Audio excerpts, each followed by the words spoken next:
Bonjour à tous, je vais présenter ma thèse qui se nomme Fin de vie des bois composites, mise en place de démarches d'économie circulaire. L'objectif de cette thèse est de valoriser des déchets en bois composite, dans mon cas ce sont des lames de terrasse, pour essayer de les réincorporer dans un cycle de production afin de générer de nouvelles lames de terrasse dont les performances mécaniques sont similaires ou du moins proches des performances de lames de terrasse produites avec des matériaux vierges. L'intérêt de ce projet est ainsi de diminuer la consommation de ressources pétrosourcées vierges, mais aussi de limiter la quantité de déchets bois composites destinés à la déchetterie. Donc, dans un premier temps, j'étudie l'impact de l'incorporation de ces déchets bois composites en tant que charge dans une matrice vierge, elle-même bois composite. Plus concrètement, je travaille sur deux types de gisements.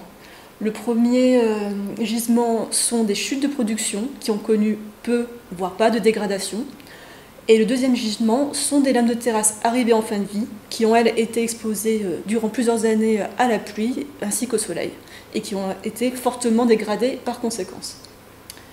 Donc, ces gisements de déchets bois composites faits en polyéthylène et farine de bois sont dans un premier temps broyés, puis mis en forme par extrusion, en les incorporant à différents taux avec une matrice vierge elle-même faite à partir de polyéthylène et de farine de bois. Les profilés obtenus sont ainsi caractérisés par divers essais mécaniques notamment. La deuxième partie de mon projet est aussi d'essayer d'améliorer l'adhésion entre l'interface du bois et l'interface de la matrice, qui est en effet l'adhésion entre les renforts bois et la matrice polyéthylène et joue un rôle majeur afin d'assurer une résistance, on va dire, convenable à des essais par exemple de flexion ou traction. Donc un premier type de traitement effectué serait par l'ajout d'un agent de couplage de type anhydride maléique qui va permettre de créer des interactions d'énergie faible de type liaison van der Waals entre le bois traité avec l'anhydride maléique et la matrice polyéthylène. Un deuxième voie à étudier serait aussi de réaliser un pré-traitement par plasma froid, puis après venir ajouter un agent de couplage de type anhydride maléique, là encore, pour essayer de créer des interactions d'énergie plus fortes de type liaison covalente.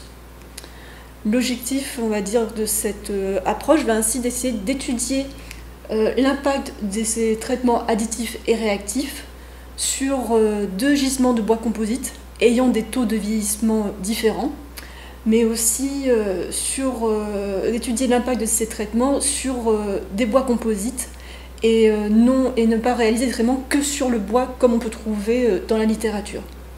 Je vous remercie d'avoir assisté à ce colloque et si vous avez des questions, vous pouvez me contacter. Merci et passez une bonne journée.